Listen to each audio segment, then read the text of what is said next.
कि सेल्स के ऊपर, बेसिकली सेल्स के ऊपर पूरी एक सीरीज़ हम लॉन्च करने जा रहे थे, जो कि 7 पार्ट में होने वाली video 7 step for success in real estate sales. 7 step यानी 7 वीडियोज़ मैं बनाने जा रहा हूँ। 7 पॉइंट्स मैंने फाइंड आउट किए हैं जिनको अगर आपने क्लियर कर लिया एक बार, तो रियल एस्टेट में आपको सेल्स करने से कोई रोक नहीं सकता। आपको मतलब समझ लो बॉस बन जाओगे रियल एस्टेट में सेल्स के। आप बहुत जल्दी, कहीं कंपनी में आप काम कर रहे हो, इंडिविजुअल काम कर रहे हो, ग्रोथ आपकी इतनी ज़्यादा बढ़ जाएगी अगर आपने इन 7 स्टेप्स को फॉलो कर लिया। सारी वीडियोस 1 बाय 1 करके आने वाली हैं। ये इसी वीडियो का, इसी सीरीज़ का पहला वीडियो है। इस सीरीज़ का ये पहला वीडियो ये आज हम लेकर आए हैं आपके लिए। तो चलते हैं वीडियो में, स्टार्ट करते हैं वीडियो बिना कोई टाइम वेस्ट किए। तो दोस्तों, आज की वीडियो जो पहला है हमारा स्टेप, 7 स्टेप हम बताने जा रहे हैं, उसका ये जो पहली वीडियो है, उसकी पहली वीडियो में हम आपको बताने वाले हैं सबसे पहला पॉइंट जो हमने बताया था, अंडरस्टैंड योर बिजनेस। कोई भी बिज़नेस हो, रियल एस्टेट हो, कोई अदर हो, आपको कोई भी बिज़नेस स्टार्ट करना है, अगर आपको बिज़नेस शुरू करना है तो उससे पहले आपको बिज़नेस के बारे में जान लेना बहुत ज़्यादा ज़रूरी है। बहुत ज़्यादा ज़रूरी है। ये कोई शौक़ नहीं है जो हमने तुरंत मन में आया, हमने करना स्टार्ट कर दिया, मूड हुआ बस करना स्टार्ट कर दिया, 1 सेकेंड लगे।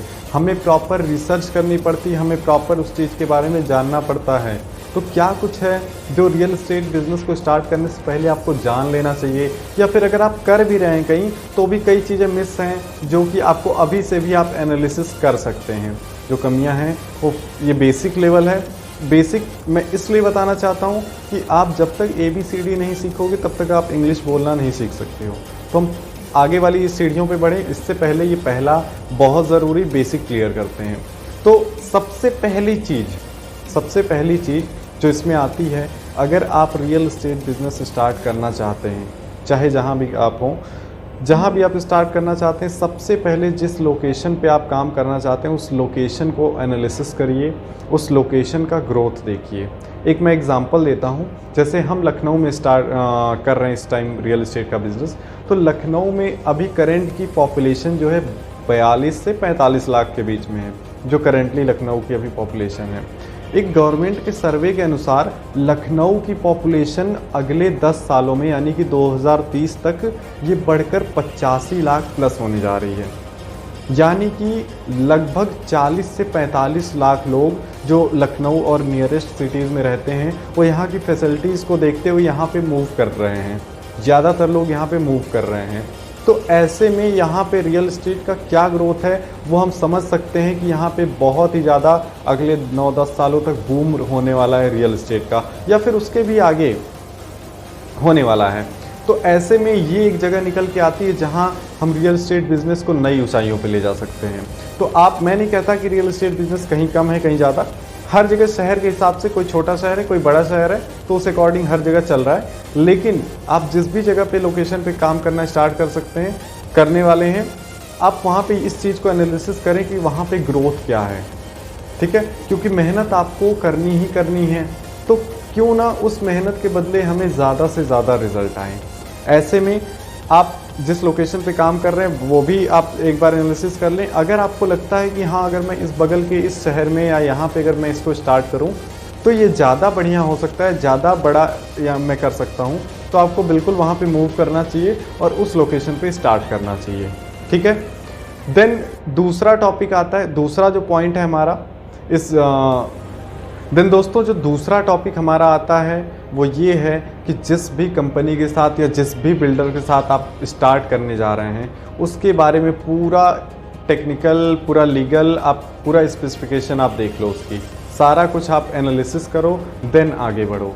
क्योंकि दोस्तों होता क्या है कि कई बार हम ऐसी कंपनियों में काम करते हैं जहाँ पे हम मेहनत तो करते हैं, सब कुछ करते हैं, पता चलता है कि हमारा जो पे आउट आता है, हमारा जो प्रॉफिट आता है, उसी को लेने के लिए हमें चक्कर काटने पड़ जाते हैं। बहुत सारे मेरे भाई बंधु जिनसे मेरी बात होती है वो बताते रहते हैं कि कई सारी कंपनियों में उनके साथ ऐसी चीज़ें आती हैं। तो इस चीज़ से बचने के लिए सबसे पहले आप अपनी कंपनी के टेक्निकल्स, लीगल्स, उसकी पास्ट उसका चेक करिए, उसके कस्टमर्स का रिव्यू चेक करिए, आप उसके एसोसिएट्स का रिव्यू चेक करिए, कंपनी का पे आउट सिस्टम कैसा है, उसकी साइट्स कैसी हैं, ये सारा कुछ कंपनी के बारे में आप एनालिसिस करो। ठीक है, जुड़ने से पहले बिल्डर के साथ या कंपनी के साथ काम करने से पहले सारा कुछ आपको जान लेना बहुत ही ज़्यादा ज़रूरी है। ठीक है, ये दूसरा पॉइंट हो गया। अब चलते हैं तीसरे पॉइंट पे। तो दोस्तों इस वीडियो का तीसरा पॉइंट बहुत ज़्यादा अगेन ज़रूरी पॉइंट है। इस चीज़ को आप स्किप नहीं कर सकते कभी भी, या फिर आप अभी कर रहे हैं स्टार्ट तो भी, या फिर अगर आप ऑलरेडी कर चुके हैं तो भी इस चीज़ को आपको बहुत ज़्यादा ध्यान देना है कि आपको अगर एक बार आपको लोकेशन चूज़ कर ली, आपने अपनी कंपनी चूज़ कर ली है कि इस कंपनी के साथ हमें काम करना है, सब कुछ ओके है, देन उसके बाद जो भी आपकी कंपनी के साइट्स हैं, ठीक है, साइट्स हैं, उनको एक बार आप समझो कि जो एक एग्जांपल मैं देता हूँ कि आपके पास 35 लाख रुपए के फ्लैट्स हैं, 2 BHK के फ्लैट्स हैं आपके पास 35 लाख रुपए के। अब आपको इस चीज़ को जान लेना बहुत ज़्यादा ज़रूरी है, इस चीज़ को एनालिसिस करना बहुत ज़रूरी है कि 35 लाख रुपए के फ्लैट को ख़रीदने वाले कस्टमर कौन से हैं, कौन से कस्टमर हैं जो इस 35 लाख रुपए के फ्लैट को ख़रीदेंगे, और ये कस्टमर कहाँ रहते हैं, कौन हैं, क्या करते हैं, कौन से लोग हो सकते हैं जो इस बजट में इस लोकेशन पे फ्लैट खरीद सकते हैं।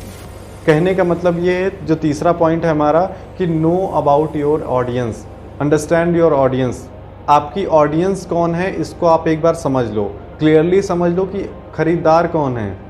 कई बार होता क्या है कि हमारी साइटें हैं लखनऊ फैज़ाबाद रोड पे, हम कानपुर में जाके वहाँ पे हैंडबिल पकड़ा रहे हैं जो कि उधर बंदा आके लेने वाला ही नहीं है, उसके रूट से हट के चीज़ें हैं, उसको उससे कोई मतलब नहीं है। तो हमारा क्या हुआ, एनर्जी लॉस हुई, समय बर्बाद हुआ। ठीक है, तो इससे बचने के लिए क्या ज़रूरी है, स्मार्ट वर्क हमें करना है। हमें अपनी ऑडियंस को पहचानना है कि हमारी ऑडियंस कौन सी है, हमारे इस पर्टिकुलर प्रोजेक्ट को ख़रीदने वाली ऑडियंस कौन सी है। ठीक है, इस चीज़ को आप ध्यान दीजिए। अगर आप ऑलरेडी कर रहे हैं तो भी इस चीज़ को एक बार फिर से एनालिसिस करिए, और जो ऑडियंस है हमारी, हम उसका डाटा तैयार करें। कोई भी चीज़ देखो फ्रेंड्स, बिजनेस में आप बिल्कुल ऐसे मौखिक रूप से सब कुछ नहीं हो सकता। आपको एक प्रूवन एक डाटा तैयार करना पड़ेगा, एक नोट्स बनाने पड़ेंगे, सारा कुछ, कि वो कौन सी ऑडियंस है जिस पे आपको काम करना है। अब चलते हैं चौथे पॉइंट पे। तो दोस्तों चौथा पॉइंट अगेन बहुत ज़्यादा इम्पॉर्टेंट पॉइंट, इस चीज़ को मैंने अपनी कैरियर में बहुत ज़्यादा ये गलती की थी। आपको ये गलती बिल्कुल नहीं करनी है। आप चाहे बेसिक से स्टार्ट कर रहे हो, चाहे आप ऑलरेडी कर रहे हो, इस चीज़ को गलती को बिल्कुल ना करना, नहीं तो आपका बहुत सारा समय बर्बाद होने वाला है। वो गलती है लैक ऑफ नॉलेज। हमें अपने बिज़नेस में हमने स्टार्ट किया, जो हमने काम स्टार्ट किया उसके बारे में उसकी पूरी जानकारी ही नहीं है। जानकारी मीन्स, मान लीजिए हमने लोकेशन चूज़ कर ली, हमने कंपनी चूज़ कर लिया कि हमें इस कंपनी के साथ, फला कंपनी के साथ काम करना है, हमने अपनी ऑडियंस को भी पहचान लिया। अब सबसे ज़रूरी चीज़ कि हमें नॉलेज गेन करना बहुत ज़्यादा ज़रूरी है। अभी हम सेल्स में आगे बढ़ें उससे पहले हमें नॉलेज इस चीज़ की होनी ज़रूरी है कि जो भी हमारी साइट है या जो भी हमारे प्रोजेक्ट्स हैं, उसकी एक एक बारीक से बारीक चीज़ हमें पता होनी चाहिए। समझ गए आप? आपके जो भी साइट्स हों, आपकी कंपनी, आपके साइट्स, आपके प्रोजेक्ट्स, उसके नियर अमेनिटीज़, वहाँ की लोकेलिटी में क्या क्या कुछ प्लस पॉइंट्स है, क्या माइनस पॉइंट्स है, ये सब कुछ आपको नॉलेज गेन करनी है, और ये आपको सेल्स स्टार्ट करने से पहले करनी है। तो दोस्तों मैं बताऊं, अगर आपने अपने प्रोजेक्ट की नॉलेज अगर नहीं कलेक्ट की, पूरी प्रॉपर नॉलेज नहीं ली, तो इसका सबसे बड़ा खामियाजा जो आपको मिलने वाला है कि कस्टमर जैसे ही आपसे मीटिंग के लिए या आपके पास विज़िट के लिए आता है, और विज़िट के दौरान या मीटिंग के दौरान वो आपसे सवाल कई तरह के पूछता है ऑब्वियसली, तो अगर उसमें कहीं भी उसको सेटिस्फाइड आंसर नहीं मिलता है, उसको सही आंसर नहीं मिलता है, तो वो ये समझ जाता है कि आप एक नौसिखिए हैं या आपको पूरी नॉलेज नहीं है। तो दोस्तों एक चीज़ आप कंप्लीटली जान लो कि कोई भी कस्टमर अपना 10, 20, 50 लाख रुपए किसी ऐसे के साथ बिल्कुल नहीं लगाने वाला है जो एक नौसिखिया है या उस क्षेत्र में उसको एक समझ लो कि एक्सपीरियंस नहीं है। ठीक है, तो वो आपके सीनियर से जुड़ने की कोशिश करेगा या आपके ऊपर लेवल के लोगों से वो कांटेक्ट करने की कोशिश करेगा ऐसे में। ठीक है, तो नॉलेज लेना बहुत ही छोटा सा पॉइंट है, सुनने में बहुत ही छोटा लगता है कि सब कुछ जान लेना है, सीखना है, स्टार्टिंग में सब नॉलेज कलेक्ट करनी है, लेकिन बहुत ज़्यादा इम्पॉर्टेंट है। अगर आपने इसको कहीं भी मिस किया, अगर इसमें आपने कोई भी गलती की, तो आपको इसका बड़ा खामियाजा उसका उठाना पड़ सकता है। ठीक है, तो ये 4 पॉइंट्स थे। सबसे पहला, लोकेशंस को अंडरस्टैंड करना है, जिस भी लोकेशन पे हम करने जा रहे हैं उस लोकेशन को पूरी तरह समझना है। दूसरा कि हमें अपनी कंपनी को समझना है कि जिस कंपनी के साथ हम करने जा रहे हैं वो कितनी जेन्युइन है, कितनी टेक्निकली लीगली सही है, कितना उसका पे आउट सिस्टम सही है। तीसरा, जो हमारा ऑडियंस बेस है वो क्या है, कौन से ऑडियंस है हमारी, उसको अंडरस्टैंड करना है, उसको पूरा उसका डाटा तैयार करना है। चौथा, हमें हर चीज़ की कंपनी के बारे में, प्रोजेक्ट के बारे में, अपने उसके लोकेलिटी के बारे में सब कुछ नॉलेज गेन करनी है। ठीक है, रियल एस्टेट से जुड़ी और भी क्या अपडेट्स आ रहे हैं, क्या नॉलेज हैं, ये सारा कुछ हमें कलेक्ट करना है। हमें डेली बेसिस पे इसको रिवीजन भी करते रहना है। अब इसके बाद दोस्तों शुरू होने जा रहा है हमारा प्रॉपर सेल्स की ट्रेनिंग। तो दोस्तों इसके अगले वीडियो में हम बताने वाले हैं आपको लीड जनरेशन, यानी कि आप सब कुछ समझ चुके हैं, आप एकदम स्टार्ट करने के लिए बिल्कुल रेडी हैं। तो अब आपको अपने प्रोजेक्ट के लिए कस्टमर्स कहाँ से मिलेंगे, क्या ऑफलाइन मेथड है, क्या ऑनलाइन मेथड है, क्या पहले चल रहा था, अभी क्या नया आया हुआ है, क्या मेथड्स हैं, कैसे आप फ्री में लीड ला सकते हो, कैसे आप पेड से लीड ला सकते हो, पैसे खर्च करके भी ला सकते हो, सारा कुछ हम कंप्लीटली आपको डिटेल में देने वाले हैं इसके नेक्स्ट वीडियो में। तो आपको चैनल को अभी से सब्सक्राइब करना पड़ेगा, जिससे नेक्स्ट वीडियो की अपडेट आपको मिल जाए। बहुत जल्द आएगी, अभी 1 से 2 दिन में ही आपको नई वीडियो मिल जाएगी। तो चैनल को अभी सब्सक्राइब कर लो दोस्त। मैं एक बता दूं आपको चीज़ कि अगर आपने नेक्स्ट वीडियो देख ली तो आपको लीड की कमी कभी दोस्त होने वाली नहीं है। मैं बता दे रहा हूँ, आपके पास इतने लीड्स आएंगे कि आप कभी फॉलोअप लेने के लिए समय कम पड़ जाएगा, लेकिन लीड्स इतनी आ जाएंगी, कस्टमर्स आपके पास इतने आ जाएंगे। तो चैनल को अभी सब्सक्राइब कर लो। थैंक यू सो मच इतना सारा सपोर्ट देने के लिए, प्यार देने के लिए। और अगर आपको ये वीडियो यूज